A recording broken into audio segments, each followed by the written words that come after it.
आज आपण जी कांदा बटाट्याची भजी बनवली आहे, या पद्धतीने तुम्ही कधी कांदा बटाट्याची भजी खाल्ली आहे का? मला कमेंट्समध्ये जरूर सांगा. थोड्या वेगळ्या पद्धतीने आपण ही कांदा आणि बटाट्याची मिक्स भजी बनवलेली आहे.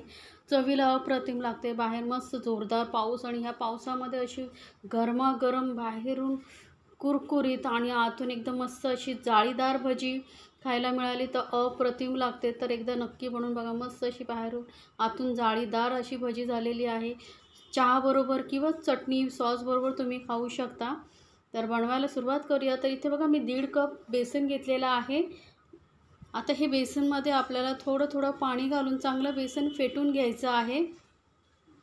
तर पाणी एकसाथ घालू नका, थोडं थोडं करत घाला, कारण आपल्याला किती पाणी लागणार आहे आणि कितपत हे पीठ भिजवायचं आहे मी तुम्हाला पुढे सांगणारच आहे.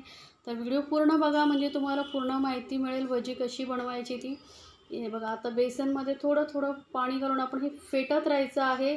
जेवढं चांगलं तुम्ही बेसन फेटणार तेवढीच तुमची भजी मस्त अशी बाहेर आतून जाळीदार आणि बाहेरून कुरकुरीत होईल.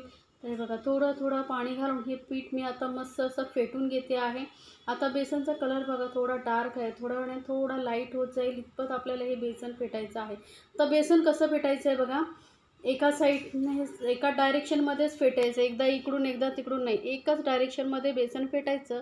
असं फेटल्यामुळे काय होते, बेसनमध्ये ना मस्त अशी हवा भरते आणि भजी जी आपली आहे मस्त अशी आतून जाळीदार अशी होते. म्हणून ही जी प्रोसिजर आहे करणं खूप गरजेचं आहे.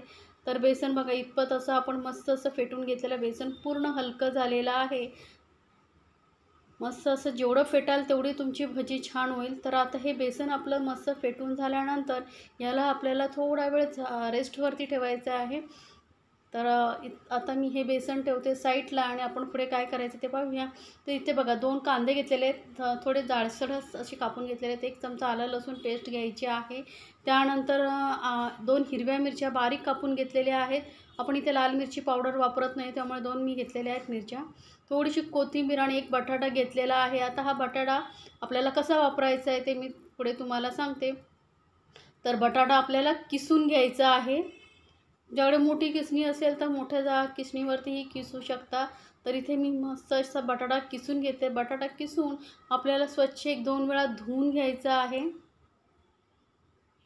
तर हा बघा बटाटा मी किसून स्वच्छ धुवून घेतला आहे. आता पिठामध्ये आपल्याला काही साहित्य ॲड करायचं. तर अर्धा चमचा ओवा घेते आहे. यामुळे काय गॅसेसचा वगैरे प्रॉब्लेम होणार नाही, त्यामुळे अर्धा चमचाच ओवा घ्यायचा आहे.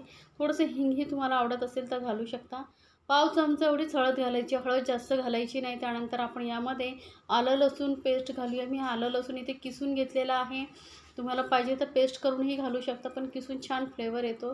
तर कांदा कोथिंबीर वगैरे जे सर्व साहित्य आपण यामध्ये घेतलं होतं ते घालून घ्यायचं आहे आपल्याला. आणि आता घालूया चवीनुसार मीठ यामध्ये. आणि जो आपण बटाटा किसून ठेवला होता तो पाण्यातून काढून चांगलं पिळून घ्यायचं आहे. पाणी अजिबात राहिलं नाही पाहिजे. चांगलं बटाट्यामधलं पूर्ण पाणी काढून टाकायचं आहे. जर पाणी राहिलं तर आपलं जे बेसनाचं गूळ आहे ते पातळ होईल, त्यामुळे पाणी अजिबात ठेवायचं नाही आपल्याला. तर मी पूर्ण बटाट्यामधलं पाणी काढून घेतलेलं आहे. आता हे सर्व साहित्य आपल्याला मिक्स करून घ्यायचं आहे आणि थोडा वेळ परत आपण फेटून घेणार आहोत. हलक्या हाताने मिक्स करत जायचं आहे. जी हवा आपण बेसनमध्ये भरली आहे ती तशीच राहिली पाहिजे, मग हलक्या हाताने आपण असं मिक्स करत जायचं आहे. मी दाखवलेल्या रेसिपी जर तुम्हाला आवडत असतील तर चॅनलला लाईक्स कमेंट्स आणि सबस्क्राईब करायला विसरू नका. सोबतच बेल आयकॉनवरती क्लिक करा, म्हणजे तुम्हाला माझ्या नवीन रेसिपीचे नोटिफिकेशन लगेचच तुमच्यापर्यंत पोहोचेल. आता हे आपलं बेसन जे आहे तयार आहे, पण आता हे थोडं पातळ आहे. तर याला छान असं बाइंडिंग येण्यासाठी आणि आपली भजी कुरकुरीत होण्यासाठी आपण यामध्ये घालतो आहे 2 चमचे तांदळाचं पीठ, किंवा मग कॉर्नफ्लोअर असेल तेही घातलं तरी चालेल. आणि अगदी 2 पिंच एवढाच बेकिंग सोडा वापरणार आहोत. बेकिंग सोड्यामुळे काय होईल, आपली जी भजी आहे ना आतून मस्त अशी जाळीदार होईल. जास्त बेकिंग सोडा वापरायचा नाही, लक्षात ठेवा. जास्त जर वापरलात तर मग भजी जी आहे ना जास्त तेल पिते, त्यामुळे फक्त 2 पिंच एवढंच बेकिंग सोडा आपल्याला वापरायचा आहे. आता हे सर्व साहित्य व्यवस्थित मिक्स करून परत एकाच डायरेक्शनमध्ये आपण फेटून घेणार आहोत. थोडं व्यवस्थित फेटल्यामुळे काय होईल, अजूनही आपल्या भजीमध्ये मस्त अशी हवा भरली गेलेली आहे. आता ही भजी आपण तळायला सुरुवात करूया. आता गॅसवरती मी तेल तापत ठेवलेलं आहे कढईमध्ये आणि अशी भजी आपण तेलामध्ये चांगलं तेल तापलं की सोडून घेणार आहोत. मस्त अशी जर थोड्या मोठ्या साईजच्याच भज्या सोडायच्या, दिसायलाही खूप सुंदर दिसतात आणि चवीलाही अप्रतिम लागते. कारण जेवढी मोठी भजी तुम्ही ठेवणार तेवढी आतून जाळी अशी छान येते. तर बघा मस्त अशी भजी आपली एका साईडने हलक्या मस्त असं फ्राय झालेलं आहे. आता याला पलटून आपण दुसऱ्या साईडने फ्राय करून घेऊया.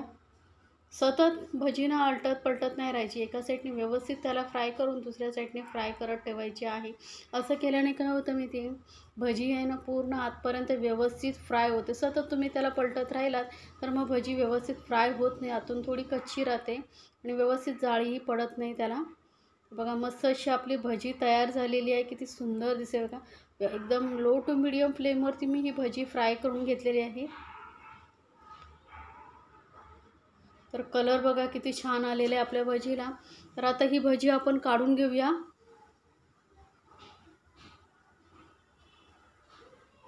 गरमागरम कांदा बटाटा भजी आपली झाली आहे तयार. तर तुम्हाला ही रेसिपी कशी वाटली मला कमेंट्समध्ये जरूर सांगा. आणि या आधीच्या माझ्या भजीच्या रेसिपी आहेत त्या मी लिंक डिस्क्रिप्शन बॉक्समध्ये देते, तिथेही तुम्ही पाहू शकता. अप्रतिम चवीच्या अशा आपल्या भज्या झालेल्या आहेत. गरमागरम पावसामध्ये मस्त एन्जॉय करा आणि मला कमेंट्समध्ये जरूर सांगा. आणि तुम्ही हा व्हिडिओ कुठल्या ठिकाणाहून पाहताय, कुठल्या देशातून पाहताय, कुठल्या राज्यातून पाहताय तेही मला कमेंट्समध्ये जरूर सांगा.